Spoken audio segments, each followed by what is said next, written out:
Hola, ¿qué tal? El día de hoy hablaremos sobre el caso de Roberto Gómez Bolaños, quien falleció en el año 2014, dejando un enorme legado para cientos de generaciones como para sus herederos y esposa. Dejó alegrías, pero también conflictos legales. Aquí es donde entraremos al análisis jurídico. La principal problemática es la titularidad de las obras tras el fallecimiento de don Roberto Gómez Bolaños. Su esposa quiere gozar de estos derechos, pero sus descendientes también tienen el derecho a gozar de estos. En las obras de este calibre y relevancia es su explotación, es decir, quién generará más dinero a través de estas. Sin especificaciones en un testamento, tendremos que ceñirnos a lo que la Ley Federal del Derecho de Autor estipule y, en su momento, cuando se hable de una marca, a la Ley Federal de Protección a la Propiedad Industrial. Bien, las obras de autor están protegidas por la Ley Federal del Derecho de Autor aquí en México. Esta protección tiene una duración de la vida del autor más 100 años tras su fallecimiento. Artículo cuarto de la ley antes mencionada, la obra puede ser protegida según su autor, el inciso A, fracción primera, que es conocido. En este caso, la obra es conocida como El Chavo del Ocho, también puede ser protegida según su comunicación, es decir, que fue divulgada al público. También abarca esta protección según su origen, primigenias, evidentemente cubre estas partes, entonces la obra es protegida. Recordamos que está protegida estas obras que dejó don Roberto Gómez Bolaños. ¿Qué es lo importante? ¿Por qué la problemática? ¿Por qué la gente, sus descendientes tienen este conflicto? Lo importante radica en la explotación, es decir, en los derechos patrimoniales. ¿Qué conllevan estos derechos patrimoniales? Como ya mencioné, la explotación económica.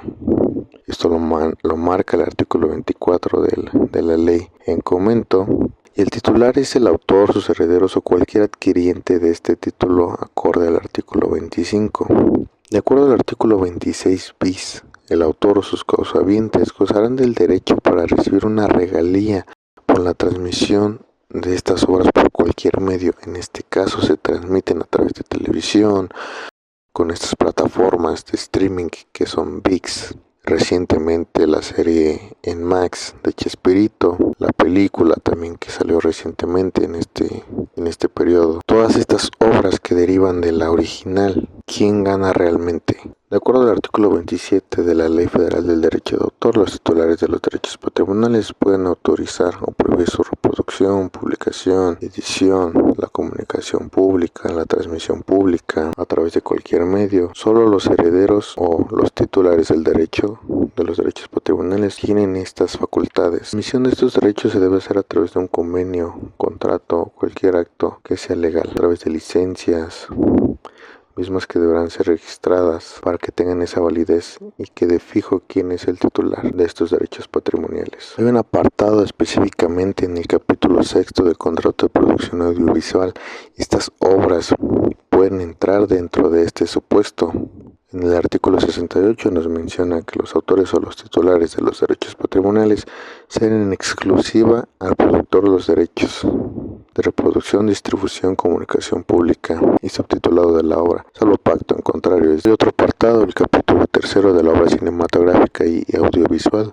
También ahí entra esta obra. Aquí en el artículo 96, que es importantísimo, nos menciona que los titulares de los derechos patrimoniales pueden disponer de sus respectivas aportaciones a la obra audiovisual para explotarlas en forma aislada, siempre que no se perjudique la normal explotación de la obra. Ahora bien, el caso nos plantea este conflicto con dos actores e intérpretes que le dieron vida a personajes del Chavo del Ocho, quienes me refiero a María Antonieta de las Nieves, que dio vida a la Chilindrina, y el otro personaje, Kiko, interpretado por Carlos Villagrán. Ahora, el conflicto entre ambos fue distinto. Con Roberto Gómez Bolaños, en el caso de Carlos Villagrán, fue quién realmente es el autor del personaje, quién es el creador de este. En alguna entrevista, Carlos Villagrán aseguró que el genio detrás del personaje fue Roberto Gómez Bolaños. Y es verdad, él creó el personaje, él lo diseñó, y si bien es cierto, Carlos Villagrán le dio vida, interpretó al personaje, mas no fue el autor del personaje. El Federal del Derecho de Autor contiene un apartado exacto en su título quinto de los derechos conexos, capítulo segundo, de los artistas, intérpretes o ejecutantes. Aquí es donde entra Carlos Villagrán exactamente el caso, el supuesto, porque él es un intérprete del personaje. Sí, claro, los términos artista, intérprete o ejecutante designan al actor o cualquier otra persona que interprete o ejecute una obra literaria o artística, una expresión de folclore o que realice una actividad similar a las anteriores, aunque no haya un texto previo. En este caso, si había texto previo, había un guión que seguía Carlos Villagrán. ¿Quién es el creador de este guión? Roberto Gómez Bolaños. ¿Quién creó el personaje? Roberto Gómez Bolaños. Carlos Villagrán le dio vida, interpretó y le salió a la perfección, justo como se buscaba la idea. Entonces, al separarse el elenco, Carlos Villagrán decide seguir con el personaje, pero quería quedarse con él, apropiarse de este, generar las ganancias solamente para él y no darle regalías a Roberto Gómez Bolaños, que hubiese sido lo correcto. De ahí el tema. Con María Antonieta de las Nieves, es por el tema del personaje que a Roberto Gómez Bolaños se le olvidó actualizar el registro, renovar el registro, y María Antonieta de las Nieves aprovechó. Esto se puede observar en el capítulo segundo de las reservas de derechos al uso exclusivo. ¿Qué se refiere a esto? La reserva de derechos exclusivos, de acuerdo al artículo 173, es la facultad de usar y explotar de forma exclusiva características físicas y psicológicas distintivas o características de operación originales de acuerdo con su naturaleza algunos de los siguientes géneros: fracción tercera, personajes humanos de caracterización o ficticios o simbólicos. En su artículo 90 nos menciona que la vigencia del certificado de la reserva de derechos será de 5 años contados a partir de la fecha de su expedición, cuando se otorgue a nombres y características físicas y psicológicas distintivas de personajes, tanto humanos de caracterización como ficticios o simbólicos. Aquí es donde entra esa parte, 5 años, y en México se pueden renovar estos certificados las veces que sean necesarias. Entonces, si te pasa el tiempo, no lo renuevas, pierdes ese derecho. Entonces María Antonieta de las Nieves aprovechó esta laguna, aprovechó el error de Roberto Gómez Bolaños al no renovar y lo registró a su nombre, el personaje de la Chilindrina.